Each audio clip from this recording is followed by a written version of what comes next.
onlayn kurslarda 6 oy davomida ular o'zini programmasini beradi. Shu programmasiga asosan dars qilib ularga topshiradi.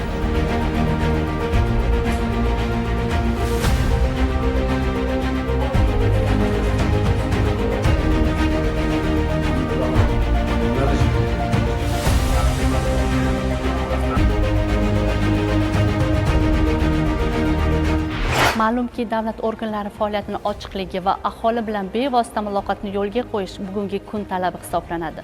Shu ma'noda Transport universitetida transport prokurorining sayyor qabuli o'tkazilayotganligi, xususan yoshlar bilan yaqindan muloqot qilish, ularni qiynayotgan muammolarni joyida o'rganish va qonuniy yechimini topishga qaratilgan muhim qadam bo'ldi.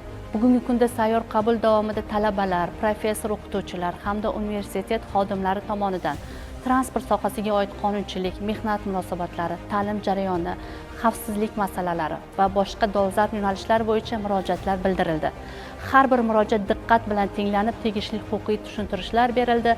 Ayrim masalalar bo'yicha aniq chora-tadbirlar belgilab olindi. Ayniqsa transport prokurori tomonidan yoshlarning huquqiy ongi va huquqiy madaniyatini oshirish, qonunchilik talablariga rioya etish, huquqbuzarliklarni oldini olish masalalari yuzasidan atroflicha fikrlar bildirildi. Shuningdek, sayyor qabul jarayonida transport sohasida qonuniylikni ta'minlash, xavfsizlikni kuchaytirish hamda ta'lim muassasalari bilan hamkorlikni yanada rivojlantirish masalalariga alohida e'tibor qaratildi. Bu esa prokuratura organlari va ta'lim muassasalari o'rtasidagi o'zaro hamkorlikni yangi bosqichga olib chiqishga xizmat qiladi.